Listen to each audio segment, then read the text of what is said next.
எனக்கு பின்னாக போ சாத்தானே. இப்பதான் பேதுருவுக்குள்ள பிசாசு நுழைஞ்சான். 5 நிமிஷம் கூட ஆகல. அவன் பிடி இருக்குகிறதற்கு முன்ன இயேசு என்ன சொன்னார்? எனக்கு பின்னாக போ சாத்தானே. கெட் அவுட் சைட்டன், சாத்தானே வெளியே போன்னு சொன்னாரு. இந்த ராத்திரி நான் சொல்றேன், உன் குடும்பத்துல சத்துரு பிடியை இருக்குகிறதற்கு முன்ன, உன் வீட்டுக்குள்ள சத்துரு பிடிய இருக்குகிறதற்கு முன்ன, உன் பிள்ளைகளுடைய வாழ்க்கையில சத்துரு பிடிய இருக்கிறதற்கு முன்ன கர்த்தர் அவனை வெளியேற்றுகிறார்.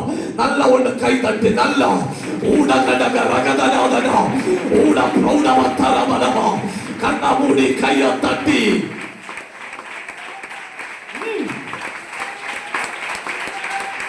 அல்கந்தர பாபா பாபா யந்தர பாபா பாபா ஊட பிரௌடமனமனமா கொஞ்சம் சத்தம் உயர்த்தி வாயை திறந்து ஆவியில போராடுங்க.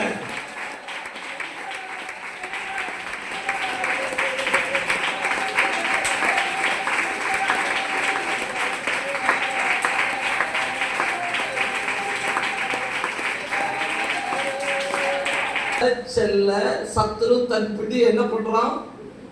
தமிழ் தப்பா இருக்கா? கரெக்டா தானே இருக்கு. சத்துரு தன் பிடி என்ன செய்யலாம்? இருக்கிறான். அதனால பேதுருவுக்குள்ள சாத்தான் நுழைஞ்ச உடனே கர்த்தர் சாத்தான் என்ன பண்ணிட்டாரு? உள்ள இருந்து வெளியே தள்ளிட்டாரு. அதே நேரத்துல யூதாசுக்குள்ள சாத்தான் புகுந்தான். புகுந்தவன் என்ன பண்ணான்? பிடிய இருக்கிறான். நல்லா கவனிங்க, 2 வசனத்தை வாசிங்க.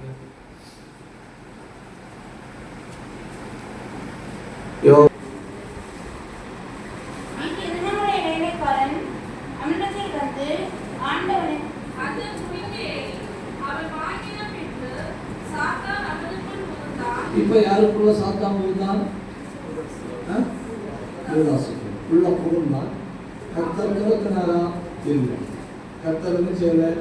பேதுருக்குள்ள புகுந்தவங்க கர்த்தர் என்ன பண்ணாரு? திறக்கினாரு. அதனால அவன் பிடி இருக்க முடியல. யூதாசுக்குள்ள புகுந்தப்ப கர்த்தர் என்ன செய்யல? திறக்கல. புகுந்தானா? இப்ப என்ன நடக்குது பாருங்க.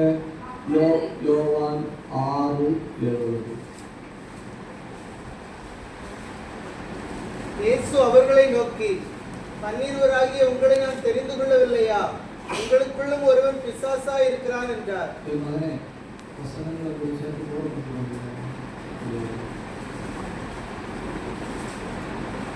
உங்களுக்குள்ள ஒருவன்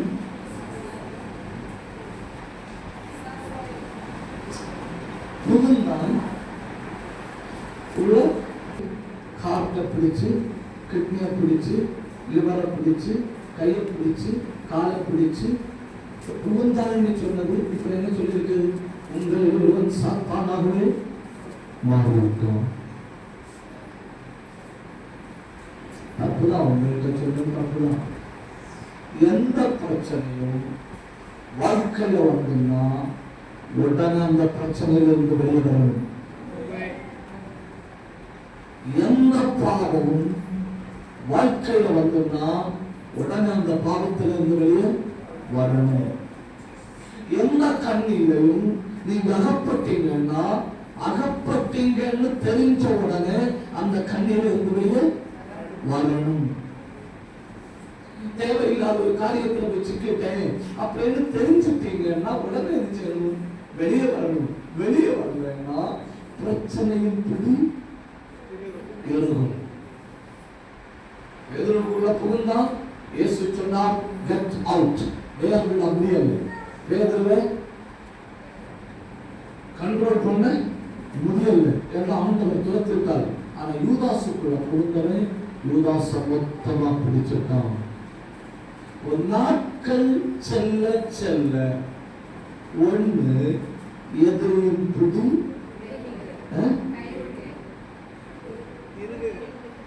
தமிழ் நல்ல வார்த்தை தானுங்க. இருக்கு வேற தமிழ் வார்த்தை இருக்கா? சைச்சுக்கு சைச்சுக்கு என்ன சொல்லுவாங்க? சைச்சா இதுதான் நான் சொல்லிட்டு. இந்த ஊர்ல வேற ஏதாவது தமிழ் உண்டான்னு எதிரியின் பிடி நெருங்குகிறது. ஒரு பெண்மணியை சத்துரு பிடிச்சுட்டான். சத்துரு என்ன பண்ணிட்டான்? பிடிச்சுட்டான். எத்தனை ஆண்டுகளா பிடிச்சு வச்சிருக்காங்க தெரியுமா? 18 ஆண்டுகளா பிடிச்சு வச்சிருக்காங்க. எத்தனை ஆண்டுகளா? 18 ஆண்டுகளா.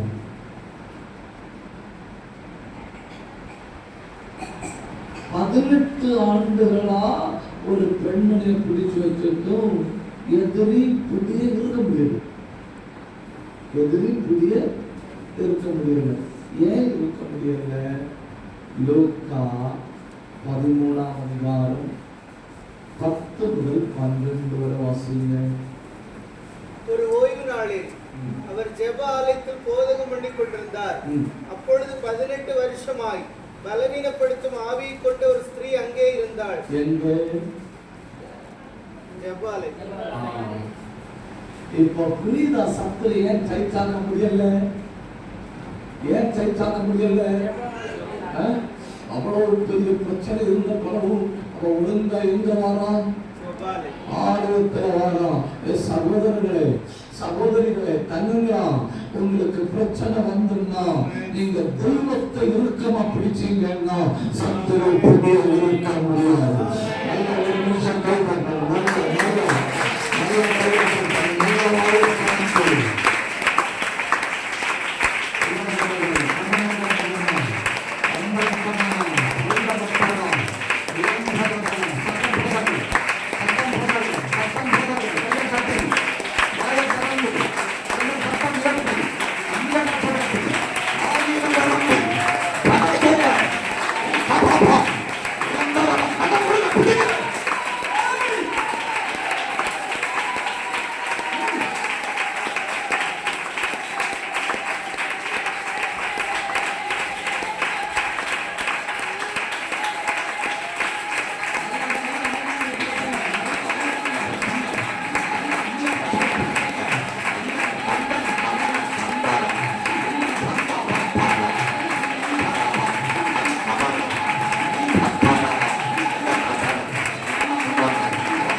பிரச்சனைக்குள்ள மாட்டி ரொம்ப நாள் ஆகுதுன்னா அந்த பிரச்சனை என்ன பண்ணுது? புதியை நோக்குகிறது. அந்த 18 வருஷமா பலவீனப்பட்ட பெண்மணிய சத்துரு பிடி இருக்க முடியல. ஏன் இருக்க முடியல? அவ்வளவு பெரிய பிரச்சனை இருந்து எங்க போறான்? ஆலயத்துக்கு போகிறான். எவ்வளவு பெரிய பிரச்சனை வந்தாலும் வசனத்தினாலும் தெய்வத்தினாலும் ஆராதனைகளாலும் ஜபத்தினாலும் ஆண்டவரோட தொடர்புகளாலும் பிரச்சனை உண்மையாக புதிய இருக்க முடியாது.